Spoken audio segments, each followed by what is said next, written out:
The moment Isabella noticed the man watching her from across the bookshop, she felt her heart skip in a way that both thrilled and unnerved her. His eyes were the color of storm clouds, intense and unreadable, fixed on the paperback in her hands with such concentration that she wondered if perhaps she had accidentally picked up his reserved copy. But when she glanced at the cover, it was just another worn copy of The Great Gatsby, the same edition she'd seen stacked by the dozens near the entrance. Isabella Bennett had been coming to Cornerstone Books every Tuesday and Thursday evening for the past 3 months. The small, independent bookshop tucked between a coffee roaster and a vintage clothing store on Madison Street had become her sanctuary after long days teaching English literature at Roosevelt High School. The familiar scent of aged paper and fresh coffee from next door, the creaking wooden floors, the comfortable reading nook by the window where natural light spilled across faded armchairs, it all felt like home in a way her cramped studio apartment never quite managed. She'd noticed him about 5 weeks ago, always in the same spot near the philosophy section, always with a book open but rarely turning pages. At first, she thought nothing of it. The bookshop attracted its share of regulars, people who treated the space like a library or a quiet refuge from the chaos of the city. But then she began to notice the pattern. He was there every time she was. He always chose a position with a clear line of sight to wherever she settled. And most curious of all, he seemed to be reading the same books she was. Last week it had been Pride and Prejudice. The week before, Wuthering Heights. Tonight, Fitzgerald. Isabella wasn't sure what to make of it. Was it coincidence? Was he following some kind of classics reading list that happened to align with her own nostalgic revisiting of favorite novels? Or was something stranger happening? She tried to focus on the words in front of her, Fitzgerald's elegant prose about green lights and impossible dreams, but her attention kept drifting. The man was tall, she could tell even though he was sitting. He had dark hair that looked like it had been professionally styled that morning, but had fallen into a more natural, slightly tousled state by evening. He wore a navy sweater that looked expensive, the kind of cashmere that probably cost more than her monthly grocery budget, and dark jeans that fit him well without trying too hard. There was something refined about him, something that suggested wealth and privilege, but also a tension in his shoulders that spoke of stress and sleepless nights. Isabella caught herself staring and quickly looked back down at her book. This was ridiculous. She was 26 years old, a professional educator, not some teenager with a crush. Yet her pulse quickened every time she came to the bookshop now, wondering if he'd be there, wondering if today would be the day one of them finally spoke. The shop's owner, Mrs. Chen, shuffled past with a stack of newly arrived hardcovers, giving Isabella a knowing smile. The older woman had definitely noticed the silent dance playing out in her store. Isabella felt her cheeks warm. She read the same paragraph 3 times without absorbing a single word, then finally gave up. Closing the book, she stood and made her way to the checkout counter, deciding to actually purchase this copy rather than just reading it in the store as she usually did. As she passed through the narrow aisle between shelves, she felt his eyes following her movement. The sensation was so tangible it raised goosebumps on her arms. "Find everything you needed, dear?" Mrs. Chen asked, scanning the barcode. "Yes, thank you." Isabella glanced back over her shoulder. He was looking at his book now, or pretending to. "Mrs. Chen, that man over there, is he a regular?" The older woman's eyes sparkled with mischief. "Mr. Irving, oh yes, very regular lately. Comes in about twice a week, always very polite, buys quite a lot." She leaned in conspiratorially. "He's been asking about you." Isabella's heart jumped. What did he ask? Just your name. What you do? I told him I don't give out information about my customers, but he's persistent. In a respectful way, mind you, never pushy. Mrs. Chen handed over the paper bag with Isabella's book. He's quite handsome, isn't he? I hadn't noticed, Isabella lied, too quickly. Mrs. Chen laughed, a warm sound that made the bell above the door seem to chime in agreement. Of course not. That'll be $12.50. As Isabella counted out bills, she made a decision. She couldn't keep doing this weird dance, this silent observation from across a bookshop. It was either speak to him or stop coming here altogether, and she loved this place too much to give it up over some awkward attraction. She took her book, drew in a deep breath, and turned toward the philosophy section. He looked up as she approached, and she saw surprise flicker across his features before he composed himself. Up close, he was even more striking than she'd realized. His jaw was strong, his features balanced and aristocratic, but it was his eyes that held her. They were gray and searching, with a vulnerability that seemed at odds with his polished exterior. "Hi," Isabella said, then immediately felt stupid. "Hi," that was the best she could do, hello. His voice was deep and smooth, with an undertone of warmth that put her slightly at ease. He stood, closing his own copy of The Great Gatsby, and she noticed he had beautiful hands, long-fingered and elegant. "I'm Isaac. Isabella." She gestured to the book in his hands. "Good choice." "I've actually never read it before." He looked almost embarrassed by the admission. I know, everyone reads it in high school, I just never did." "You're reading it now, that's what matters." She shifted her weight, suddenly aware of how close they were standing in the narrow space between shelves. "Can I ask you something?" "Of course." "Have you been reading the same books as me, or am I being paranoid?" A smile pulled at the corner of his mouth, transforming his serious expression into something warmer and more approachable. "You're not being paranoid. I have been. I'm sorry if that's creepy. I just noticed you here a few weeks ago, and you always seemed so absorbed in whatever you were reading. I got curious about what you found so compelling." It was such an honest answer that Isabella found herself smiling back. "And, are you finding them compelling?" "Very much so. Though I think I might be getting more out of them than I would have in high school. I'm Isaac Irving, by the way." He extended his hand. Isabella shook it, noting the firm grip and the warmth of his palm. "Isabella Bennett, and trust me, at 17, most students are too busy worrying about everything else to really absorb Fitzgerald. You sound like you speak from experience. I'm an English teacher." Roosevelt High, downtown. Something shifted in his expression, a kind of respect mixed with curiosity. "That must be rewarding." "It is. Frustrating sometimes, but rewarding." She found herself relaxing, the initial nervousness fading into something that felt almost like conversation with an old friend. "What do you do?" He hesitated, just for a moment. "I work in manufacturing, family business. It's not as interesting as teaching literature to the next generation." "Manufacturing what?" "Industrial equipment, mostly. Conveyor systems, automation machinery, that sort of thing. Like I said, not very exciting." He changed the subject smoothly. "What made you want to teach?" They talked for 20 minutes standing between the philosophy and poetry sections, while Mrs. Chen pretended not to watch them from behind the counter. Isabella learned that Isaac had grown up in the city, gone to boarding school on the East Coast, and had a complicated relationship with his father.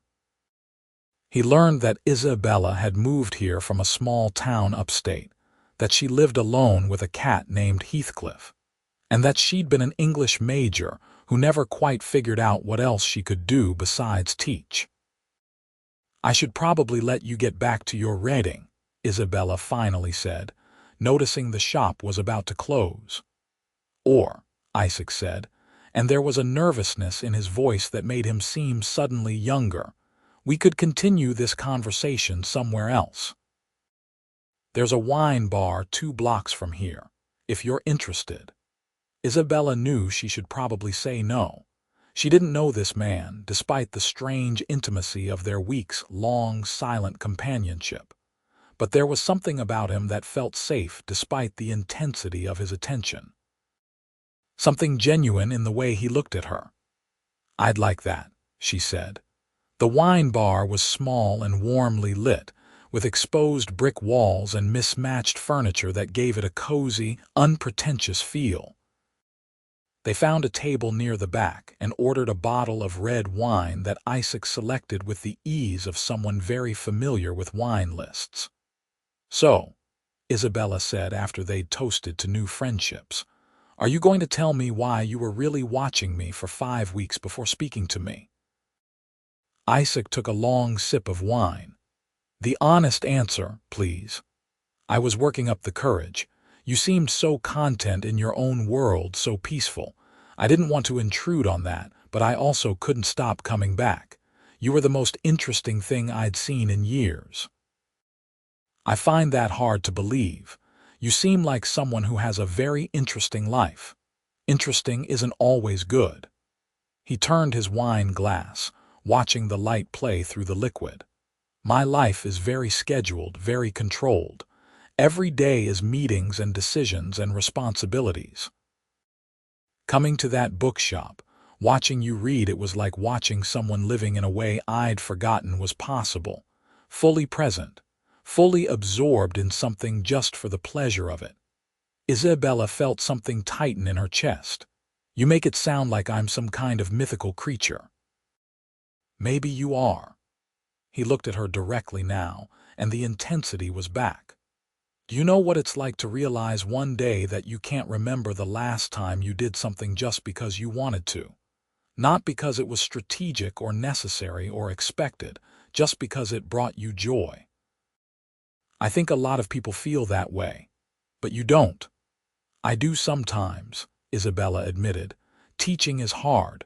The system is broken in so many ways and there's never enough time or resources. But then a student will come to me and tell me that a book I recommended changed how they see the world. And suddenly, all the bureaucracy and frustration doesn't matter as much."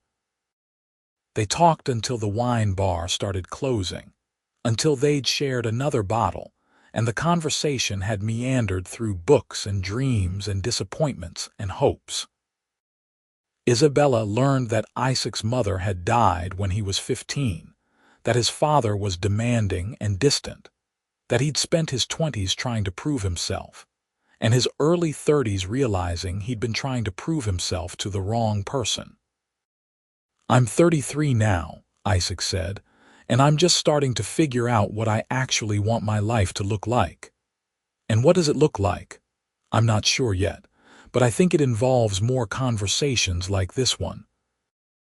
When they finally left the wine bar, the city streets were quiet, streetlights casting orange pools on the pavement.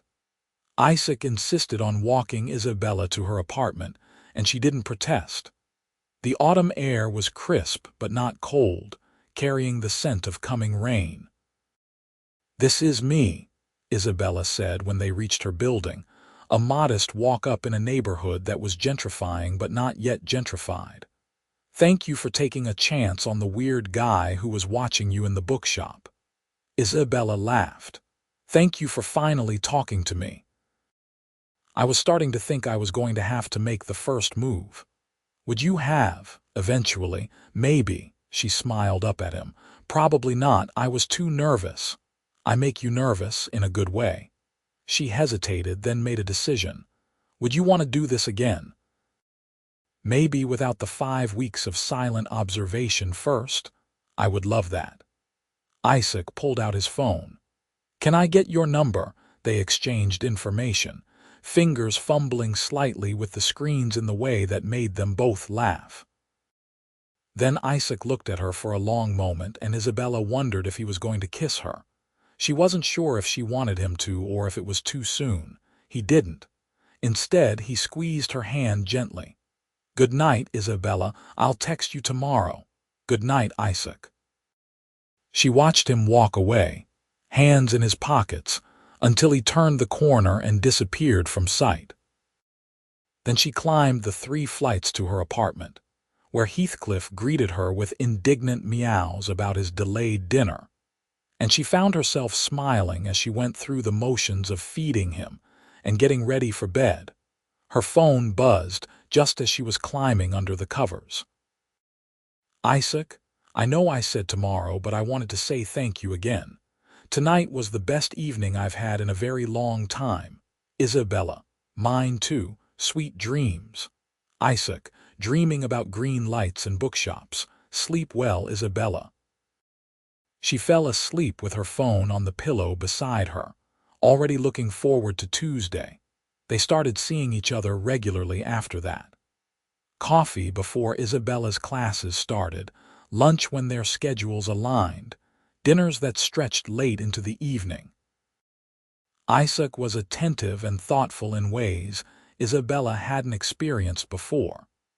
He remembered small details she mentioned, showed up with her favorite pastries from the bakery near school, asked thoughtful questions about her students and her work.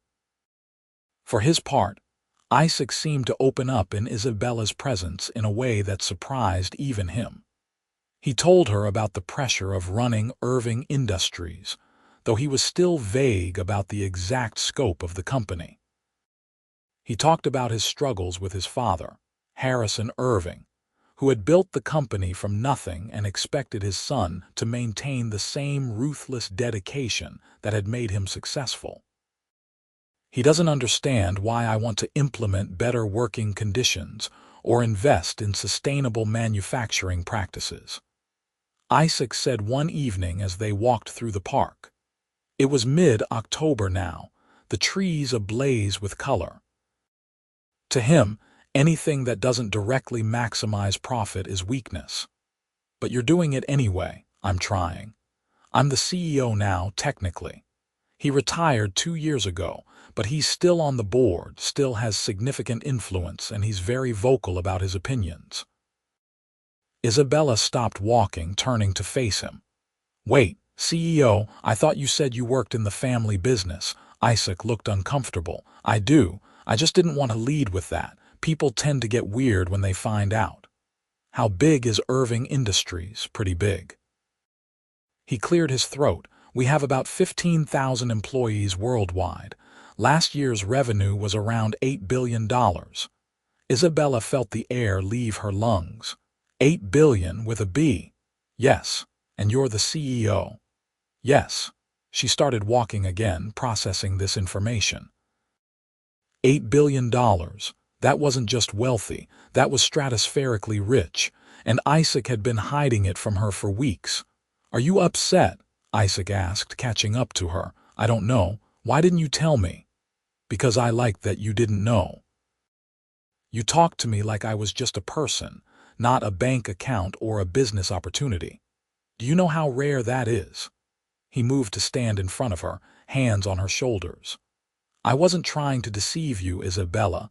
I just wanted a chance for you to know me before you knew about the money." "I'm not interested in your money," Isabella said quietly. "I know. That's exactly why I was afraid to tell you, because now you're going to pull away and convince yourself we're from different worlds or some other nonsense." He knew her too well already.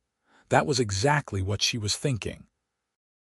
A high school English teacher and a billionaire CEO. It was absurd. They lived in completely different universes.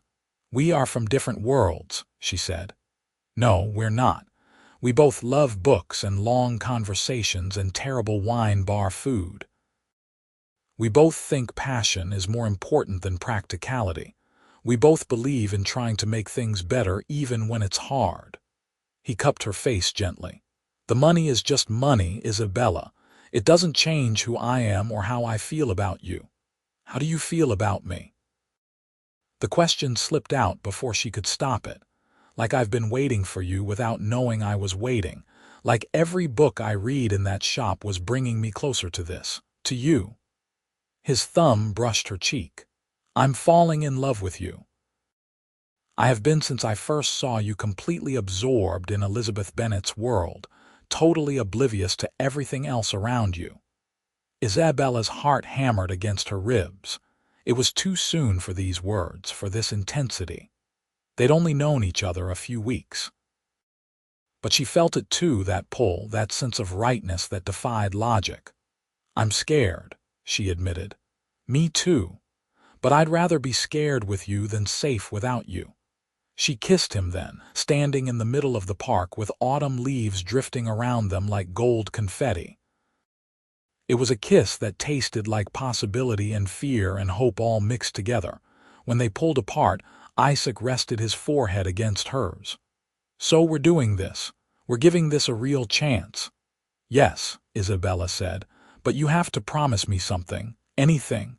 No more secrets. No matter how uncomfortable or complicated the truth is. I promise. No more secrets." They kept their promises to each other as autumn deepened into winter. Isaac introduced Isabella to his world gradually, careful not to overwhelm her. First a nice restaurant, then a fundraiser gala for a children's literacy program, then finally a dinner at his penthouse apartment that overlooked the entire city. Isabella tried not to let the wealth intimidate her. The penthouse was beautiful but not ostentatious, filled with comfortable furniture and shelves upon shelves of books. Isaac had been reading constantly since they met, making up for lost time, and his collection showed it. "You've been busy," Isabella said, running her fingers along the spines of dozens of novels.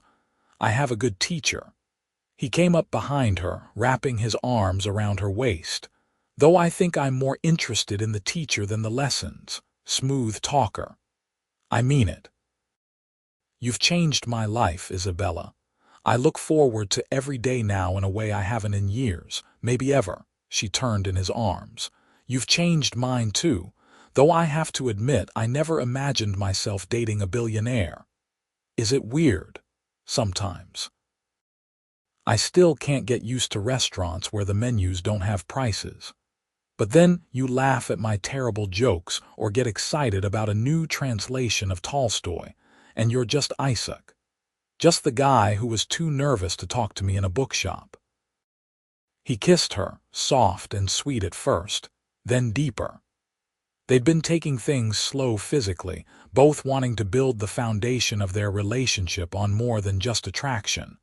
But the pull between them was undeniable, and tonight felt different. Intentional. "Stay," Isaac murmured against her lips. "Stay tonight. Are you sure?" "I've never been more sure of anything." They made love slowly, learning each other's bodies with the same careful attention they'd given to learning each other's minds. Isaac was tender and attentive, checking in with her, making sure she felt safe and wanted. Afterward they lay tangled together in his huge bed, Isabella's head on his chest, listening to the steady rhythm of his heartbeat. "I love you," she said into the darkness. "I know it's fast and probably crazy, but I do." "It's not crazy." His arms tightened around her. "I love you too, so much it terrifies me."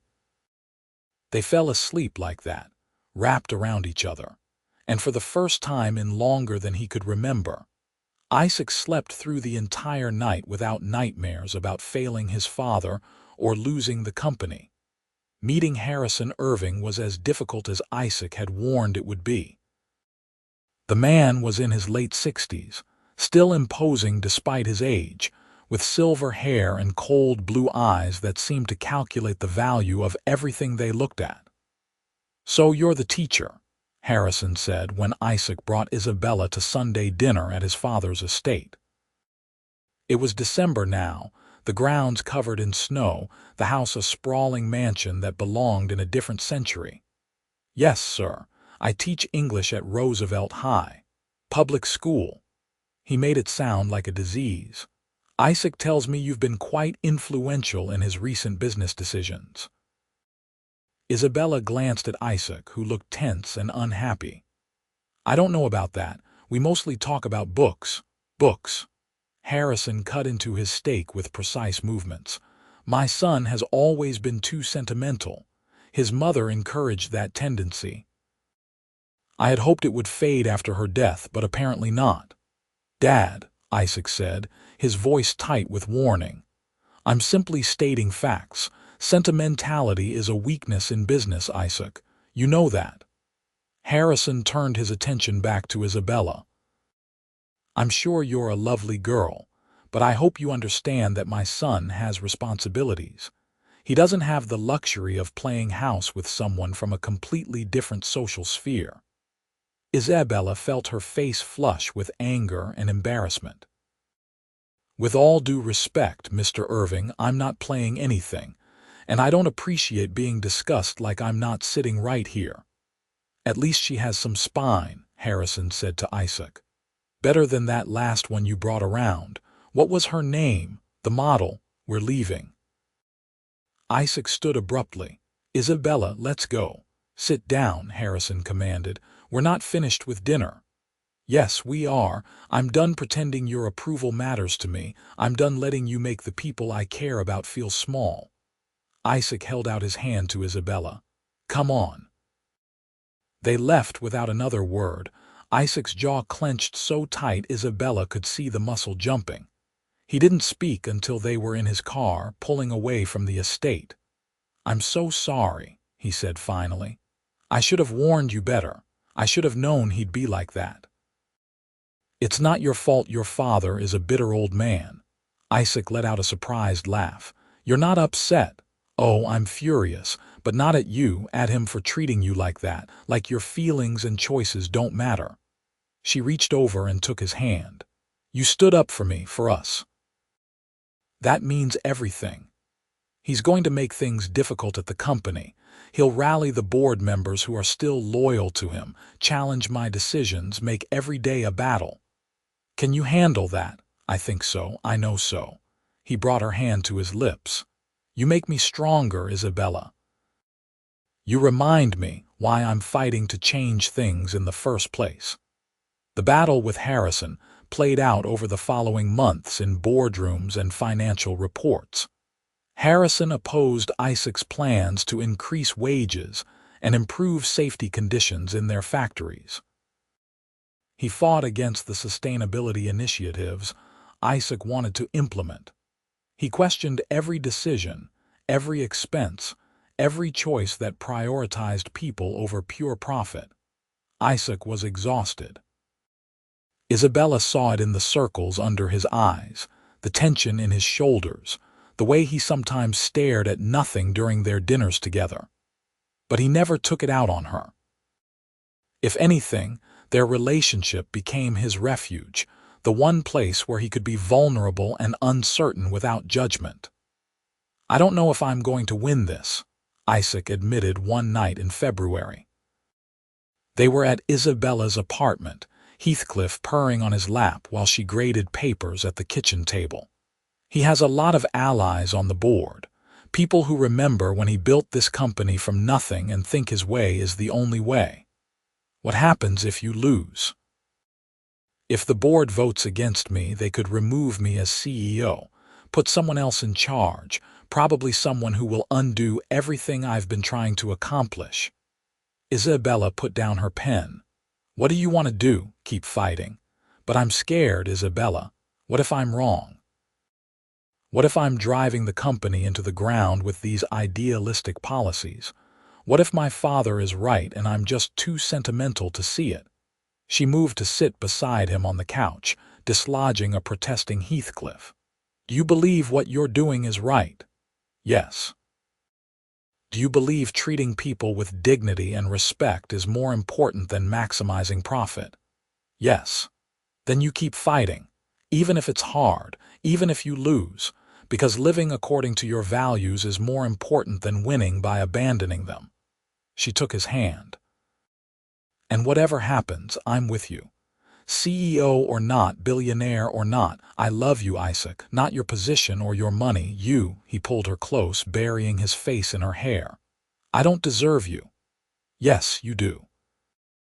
You deserve someone who sees how hard you're trying, how much you care, how strong you are. She pulled back to look at him. You're going to win this, Isaac, Because you're on the right side and because you're not giving up. You sound very sure. I am sure. I've seen what happens when you're determined. You spent 5 weeks reading the same books as me just to work up the courage to talk to me. You don't give up easily, he laughed, some of the tension leaving his face. That's true. I'm nothing if not persistent. The board vote happened in March. Isaac spent the week before preparing his presentation, gathering data on how the changes he'd implemented had actually improved productivity and reduced turnover. He showed how investing in employees created loyalty and efficiency that more than made up for the increased costs. He made a case for long-term thinking over short-term gains. Isabella wanted to be there, but she had classes she couldn't miss. She spent the entire day checking her phone obsessively, jumping every time it buzzed. When Isaac's call finally came, she answered before the first ring finished. Well, I won. He sounded dazed. Not by much, but I won. The board voted to support my initiatives and gave me a mandate to continue.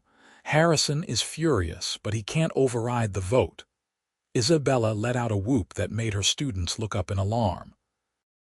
She was between classes, standing in the hallway outside her classroom. I knew it. I knew you could do it. There's more. My father resigned from the board. He said if they were going to support my reckless sentimentality, he wanted no part of it. He's done, Isabella. He's actually done. She could hear the complicated mix of emotions in his voice: relief, sadness, grief for the father relationship he'd always wanted but never had. How do you feel? Free, scared, sad, relieved, all of it at once. He paused. Can I see you tonight? Come over for dinner. I'll cook. We'll celebrate. You hate cooking. I'll order takeout and pretend I cooked. Come over. I'll be there at 7, Isabella. Yes, I love you. Thank you for believing in me. Always, she said. I'll always believe in you. That night, after they'd eaten Thai food straight from the containers and Isabella had toasted Isaac's victory with cheap wine, he pulled a small box from his pocket. It's too soon, he said, setting it on the coffee table between them. I know it's too soon. We've only been together for 6 months, but I also know I want to spend the rest of my life with you. So I bought this and I'm going to hang on to it until the timing is right, until you're ready. But I wanted you to know my intentions. I wanted you to know I'm not going anywhere.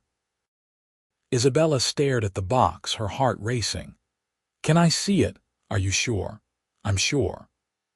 Isaac opened the box to reveal a ring, a simple, elegant diamond on a platinum band. It was beautiful without being ostentatious, classic without being boring. It was perfect. I love it, Isabella whispered. I love you. I'm not asking yet, I'm just letting you know that I want to when you're ready. Isabella looked at the man sitting across from her. This brilliant, complicated, kind man who had watched her read books for 5 weeks because he was too nervous to approach her. This man who was fighting to change an entire corporation because he believed in treating people right. This man who looked at her like she was the most precious thing in his world. I'm ready now, she said. Isaac's eyes widened. What? Ask me now, I'm ready. Isabella, are you sure? This is crazy, it's too fast. It's not too fast, it's exactly right. She took his hands. We're not children, Isaac. We both know what we want. I want you. I want this. I want to build a life together. So ask me. He got down on one knee right there in her tiny apartment, with Heathcliff watching from the windowsill and the remains of their Thai food scattered on the coffee table. Isabella Bennett, will you marry me? Will you let me spend the rest of my life reading books with you and supporting your dreams and loving you with everything I have? Yes, she said, tears streaming down her face. Yes, absolutely yes. He slipped the ring on her finger and it fit perfectly, like it had been made for her. They kissed and laughed and kissed some more, giddy with the enormity of what they'd just decided. Should we tell people? Isabella asked later, curled up against Isaac's side on her small couch. Eventually. Let's keep it to ourselves for a little while. Is that okay? That's perfect. I want to just enjoy this before it becomes real to everyone else. They told their closest friends first. Isabella's best friend from college, Sarah, screamed so loud on the phone that Isabella had to hold it away from her ear. Isaac's business partner and longtime friend, Marcus, clapped him on the back and said it was about time he did something impulsive. Mrs. Chen from the bookshop cried when they told her, insisting it was the most romantic story she'd ever heard. I knew it, she said, hugging them both. I knew from the very first day he started watching you. I told my husband, I said, that young man is smitten, and look at you now, engaged. They set the wedding for October, almost exactly a year after they'd first spoken. Isabella wanted something small and intimate, but Isaac's position meant the guest list kept growing. They compromised on a medium-sized ceremony at a beautiful venue upstate, close to where Isabella had grown up. Planning the wedding while navigating their careers and their relationship proved challenging. Isaac was busier than ever at Irving Industries, implementing the changes the board had approved and proving that his methods could work. Isabella was in the midst of a difficult school year, with budget cuts threatening programs she'd fought to establish. They had their first real fight in June. Over something stupid, Isaac had missed a tasting appointment with the caterer because of an emergency board meeting. Isabella knew it wasn't his fault, knew that work crises happened, but she was stressed and tired and snapped at him about priorities.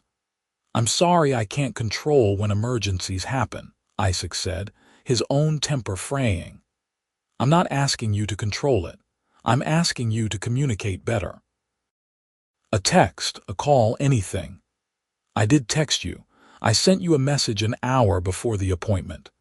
An hour isn't enough notice to reschedule something I had to take half a day off work to make time for. They stood in Isaac's kitchen, both breathing hard, both surprised by the intensity of their anger. It was the first time they'd truly fought, and it was scary how quickly affection could turn to frustration. Isaac spoke first, his voice softer. You're right. I should have given you more notice. I should have called instead of texting. I'm sorry. Isabella felt her anger deflate. I'm sorry too. I know you're under a lot of pressure. I shouldn't have jumped down your throat. No, you had every right to be upset. This wedding is important and I need to make it a priority. Even with everything happening at work. He closed the distance between them. I don't want to fight with you, Isabella. I hate it. I hate it too. She wrapped her arms around him. We're going to have to figure out how to handle conflict better. This won't be our last disagreement. Probably not. But I promise to always try to work through it with you. No silent treatments, no walking away, no giving up. I promise the same thing. They kissed, making up, and rescheduled the tasting for a time when they could both definitely make it. It was a small thing, but it felt important proof that they could navigate difficulties without everything falling apart.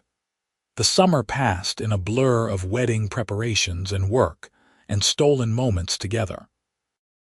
They spent weekends visiting her family upstate, where Isabella's parents welcomed Isaac with warmth that made him tear up. Her father was a retired electrician, her mother a nurse, and they were thrilled that their daughter had found someone who clearly adored her. He seems like a good man, Isabella's father, Robert, told her one evening while they washed dishes after dinner. Treats you right. He does, Dad. He really does. That's all I've ever wanted for you, someone who sees how special you are. In August, Isaac had to travel to their facilities overseas for 2 weeks. It was the longest they'd been apart since they started dating, and Isabella was surprised by how much she missed him. The apartment felt too quiet without him. The bookshop wasn't as interesting when she couldn't look forward to seeing him there. They video called every night, Isaac looking exhausted but happy as he talked about the changes they were implementing in their international operations. "The workers here were so shocked when we announced the new policies," he said. "Better pay, better hours, actual safety equipment that works. They kept asking what the catch was. There is no catch. They should have been treated like this all along." "I'm proud of you," Isabella said, curled up in bed with her laptop. "You're changing people's lives. I couldn't do it without you. You're my compass, Isabella. When I'm not sure if I'm making the right call, I think about what you'd say, what you'd want me to do. You give me too much credit. These are your choices. Choices you helped me have the courage to make." When he finally came home, Isabella picked him up from the airport and they barely made it back to his penthouse before they were tearing each other's clothes off, desperate to reconnect physically after the long separation. Afterward, lying tangled in his sheets, Isaac traced patterns on her shoulder. "2 more months," he said. "2 more months and you'll be my wife." Getting cold feet, not even a little bit. "You, not at all." She propped herself up on one elbow to look at him. "Though I am nervous about the actual wedding, all those people watching us. We'll only see each other. That's all that matters."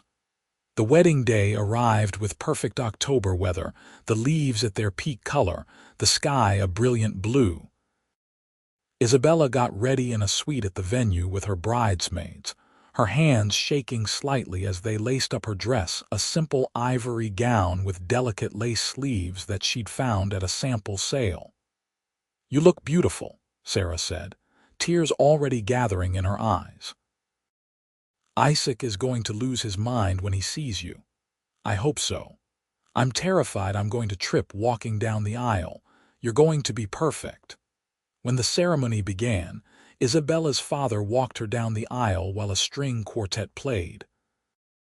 She had eyes only for Isaac, standing at the end of the aisle in a perfectly tailored suit, his eyes locked on her with such love and wonder that she forgot to be nervous. The ceremony itself was a blur. She remembered saying her vows, her voice steady even though her hands were shaking. She remembered Isaac sliding the ring onto her finger, his own hands not quite steady either. She remembered the kiss, sweet and tender and full of promise. "I present to you Mr. and Mrs. Irving," the officiant said, and the guests erupted in applause. The reception was joyful chaos. They'd hired a band that played everything from jazz standards to current pop songs. They cut the cake chocolate with raspberry filling. They'd agreed on it during their rescheduled tasting, and fed each other bites without smashing it in each other's faces. They danced their first dance to a song about coming home, and Isaac held her so close she could feel his heartbeat against hers. "I love you, Mrs. Irving," he murmured in her ear. "I love you, Mr. Irving." They danced with their parents, with their friends, with each other again. Isabella's feet hurt from her heels and her face hurt from smiling, but she didn't want the night to end. This perfect day, this celebration of their love, felt like magic. Near the end of the reception, Mrs. Chen found them and pressed a wrapped package into Isabella's hands. "Open it later," she said, hugging them both. "Just a little something to commemorate where it all started." They opened it that night in their hotel room after the reception had ended and they'd said goodbye to the last guests. Inside was a first edition of The Great Gatsby, beautifully preserved, with an inscription on the title page. "For Isabella and Isaac, may you always reach for green lights together. With love, Mrs. Chen." "That's incredibly generous," Isabella said, running her fingers over the aged pages. "This must be worth a fortune." "It's perfect," Isaac said. "We'll keep it safe, pass it down to our kids someday." "Kids?" Isabella looked at him with raised eyebrows. "Well, eventually, if you want them. Do you want them?" "I do, eventually. Let's be married for a while first. Deal?" He pulled her into his arms. "Though I'm very much looking forward to practicing." They honeymooned in Italy for 2 weeks, wandering through ancient cities and eating pasta and drinking wine and making love in beautiful hotel rooms with views of Renaissance architecture. It was perfect and romantic, and exactly what they both needed after the stress of wedding planning. When they returned home, reality set in. Isabella moved into Isaac's penthouse, which required some negotiation about space and decorating.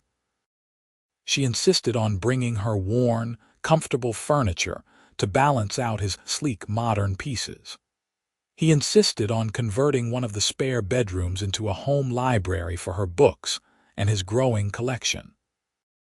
"This is way too much space for two people," Isabella said, looking around the library after they'd finished arranging everything. Floor-to-ceiling shelves lined 3 walls, with a reading nook by the window and 2 comfortable chairs for sitting. "We'll grow into it," Isaac said, pulling her down onto his lap in one of the chairs. "Besides, think of all the books we can collect now." They settled into married life with surprising ease. Isabella continued teaching, though she finally let Isaac convince her to quit the part-time tutoring job she'd been doing for extra money.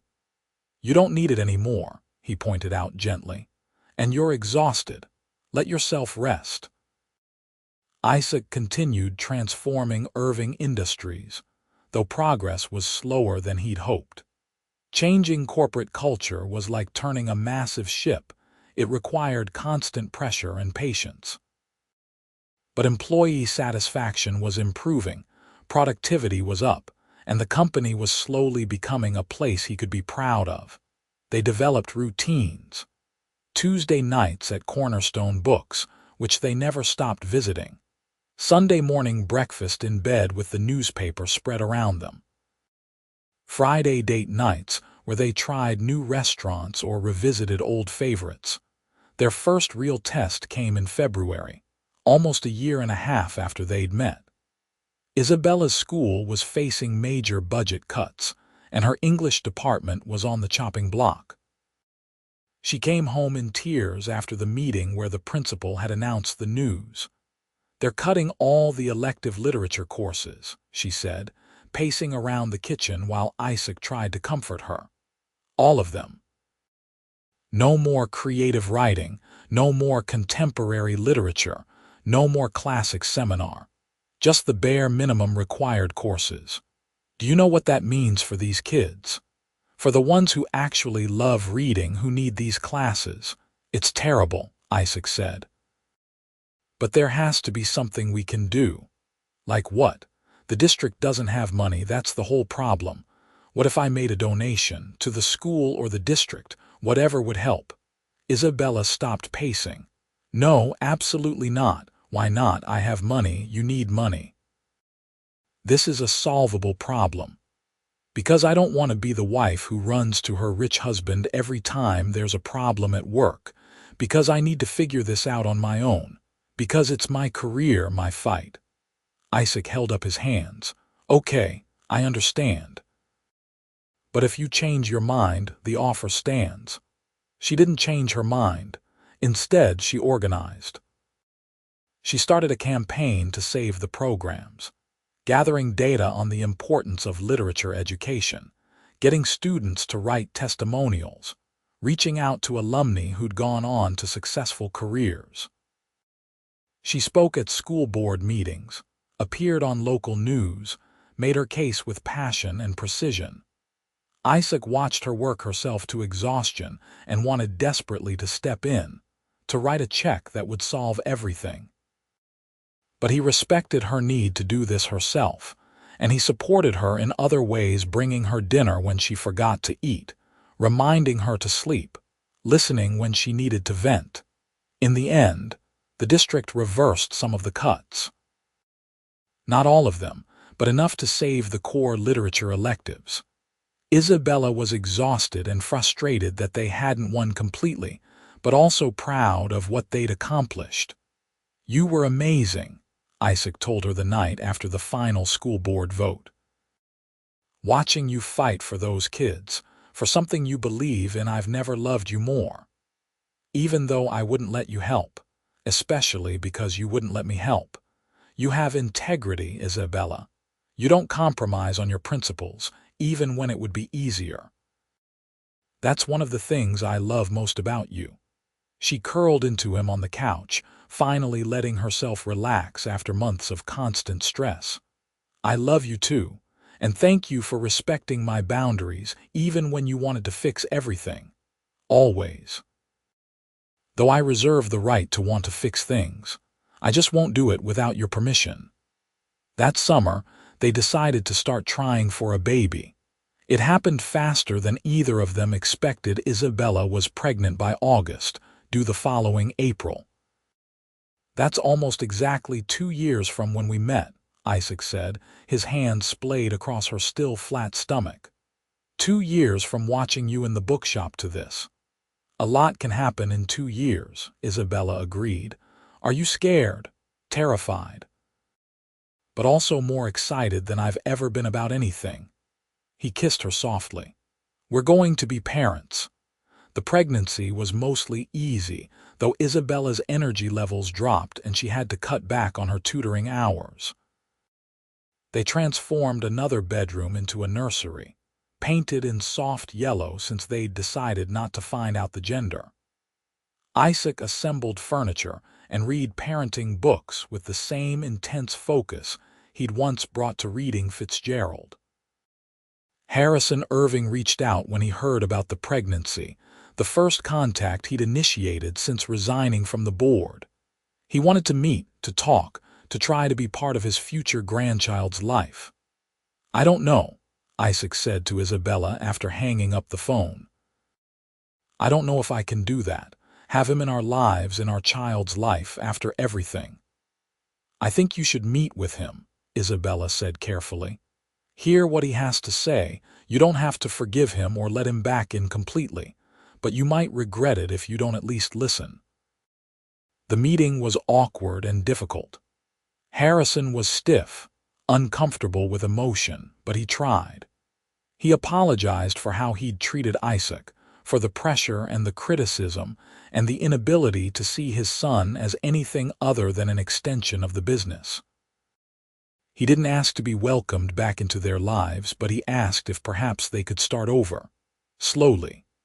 "I want to know my grandchild," Harrison said, and for the first time, Isaac saw vulnerability in his father's eyes. "I know I don't deserve that privilege. I know I was a terrible father. But I'd like the chance to try to be a better grandfather." Isaac looked at Isabella, who nodded slightly. It was his decision to make. "We can try," Isaac said finally. "Slowly, like you said. And if at any point you start treating my child the way you treated me, we're done. No second chances." "I understand. Thank you, Isaac, and congratulations, both of you." It wasn't reconciliation exactly, but it was a start. Over the following months, Harrison made an effort. He called occasionally, asked about the pregnancy, sent gifts for the nursery. He was never warm, that wasn't in his nature, but he was trying, and that meant something. Isabella went into labor on a rainy April evening, 3 days before her due date. The contractions started during dinner, and they rushed to the hospital with Isaac driving so carefully that Isabella laughed between contractions and told him he could actually go the speed limit. The labor lasted 14 hours. Isaac held Isabella's hand through all of it, fed her ice chips, encouraged her, told her how strong she was and how much he loved her. When their daughter finally arrived, screaming and red-faced and perfect, they both cried. "She's beautiful," Isaac whispered, watching Isabella hold their daughter for the first time. "You're both so beautiful."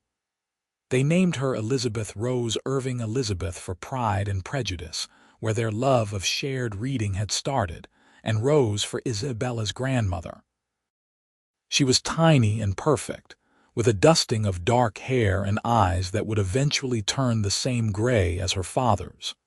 Those first weeks were exhausting and wonderful and terrifying.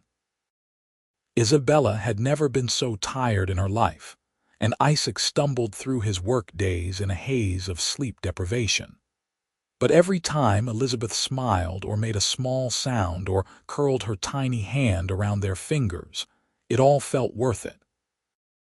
"I can't believe we made her," Isabella said one night, watching Isaac give Elizabeth a bottle at 3 in the morning. "I can't believe she's ours. She's perfect. You're perfect." He looked up from their daughter to his wife. "I know I've said it before, but thank you for taking a chance on the weird guy in the bookshop, for building this life with me, for her. Best decision I ever made. Well, second best. The first was deciding to keep reading at Cornerstone instead of switching to a library when Mrs. Chen raised her prices." Isaac laughed softly, careful not to wake the baby. "Remind me to send Mrs. Chen a very generous thank you gift." As Elizabeth grew, so did their family unit. They figured out parenthood together, making mistakes and learning and adjusting. Isaac cut back his hours at work, delegating more so he could be present for his daughter's life in a way his own father never had been. Isabella took a year of maternity leave, then went back to teaching part-time. Harrison visited monthly, awkward but genuine in his efforts to connect with his granddaughter. He brought thoughtful gifts, children's books, educational toys, a college fund that made Isaac's eyes widen when he saw the amount. He never pushed for more time than they offered, never criticized their parenting, never tried to control how they raised Elizabeth. "I think he's really trying," Isabella said after one of Harrison's visits, watching Elizabeth play with the wooden blocks her grandfather had brought. "He is. It's strange seeing him like this, softer." Isaac picked up his daughter, lifting her high enough to make her giggle. "I think he's actually happy. People can change. Look at you. You went from the guy too nervous to speak to me to a hands-on dad who changes diapers and does midnight feedings without complaint. You bring out the best in me. You always have." On their third wedding anniversary, Isaac surprised Isabella with a return trip to Cornerstone Books. They hadn't been in months, both too busy with work and the baby. "Mrs. Chen is babysitting," Isaac explained when Isabella protested that they couldn't leave Elizabeth.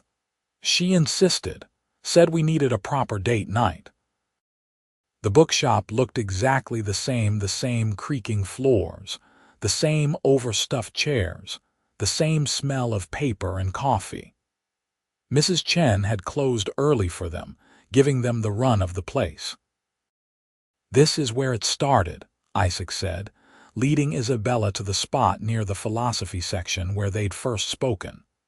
3 years ago, I stood here and worked up the courage to talk to the most beautiful woman I'd ever seen. You were very smooth. Hi, I've been reading the same books as you is quite the opening line. It worked, didn't it?" He pulled a book from behind one of the shelves, their first edition of The Great Gatsby, the one Mrs. Chen had given them as a wedding present. "Read with me." They settled into the armchairs by the window, just like old times, passing the book back and forth and reading passages aloud to each other. It was peaceful and perfect, a reminder of how they'd started. "You ever miss it?" Isaac asked.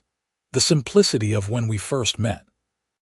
Before all the complications." "Not even a little bit," Isabella said honestly. "I love our complications. I love our life together, messy and exhausting and wonderful as it is." "Me too." He set the book aside and pulled her into his lap. "Here's to many more years of beautiful complications." They kissed in the bookshop where it all began, and when they finally pulled apart, Isabella rested her forehead against his. "I love you, Isaac Irving. Thank you for watching me read all those weeks. Thank you for having the courage to finally speak to me. I love you too, Isabella Irving. Thank you for taking a chance on me. Thank you for building this incredible life with me." Years passed in the way they do when you're happy faster than you think they should. Elizabeth grew into a bright, curious child who loved books as much as her parents. They had a son 2 years after her, James, who was calmer and more reserved but no less loved. The penthouse that had once seemed too big filled with toys and laughter, and the controlled chaos of family life. Isaac continued leading Irving Industries, which had become a model for ethical manufacturing practices. Other companies started following their lead, and Isaac found himself giving talks and interviews about stakeholder capitalism and long-term thinking. He was doing exactly what he dreamed of, proving that you could run a successful business without sacrificing your values. Isabella eventually became the head of Roosevelt High's English department, implementing programs to make literature accessible and exciting for every student. She published articles about teaching methodology and spoke at education conferences. Her work mattered, and she knew it. They still went to Cornerstone Books every chance they got, now with 2 kids in tow. Mrs. Chen doted on Elizabeth and James, always having treats ready and new books to recommend. The bookshop remained their sanctuary, the place where their love story had begun. On their 10th wedding anniversary, Isaac took Isabella back to the exact spot where he'd first watched her read. The kids were with Isabella's parents for the weekend, giving them rare alone time. 10 years, he said, wrapping his arms around her from behind as they stood in front of the philosophy section. 10 years since I was too nervous to talk to you. Best 10 years of my life, Isabella said, leaning back against him. Though you're not nervous around me anymore. Oh, you still make me nervous sometimes. When you smile a certain way, or when you're passionate about something, or when you look at me like you're seeing all the way into my soul. She turned in his arms. You're pretty smooth for a guy who spent 5 weeks silently reading Austen just to work up courage. I had good motivation, he kissed her softly. I love you, Isabella, more now than when we started, which I didn't think was possible. I love you too, forever. They raised their children in a house full of books and love, and the understanding that both success and kindness mattered.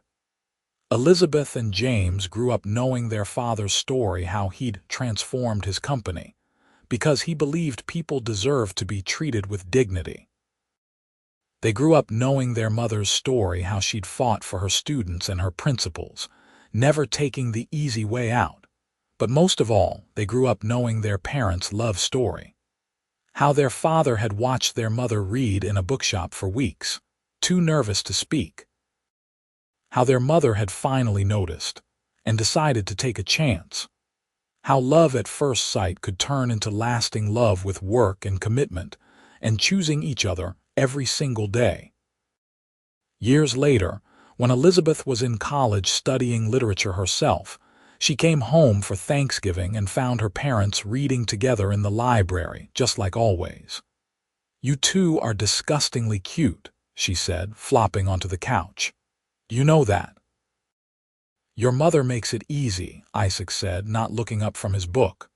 We're old married people. We're supposed to be cute, Isabella added. Tell me the story again, Elizabeth asked, even though she'd heard it 100 times. About the bookshop. So they did. They told her about the watching and the waiting, about the courage it took to speak, about falling in love over literature and wine and long conversations.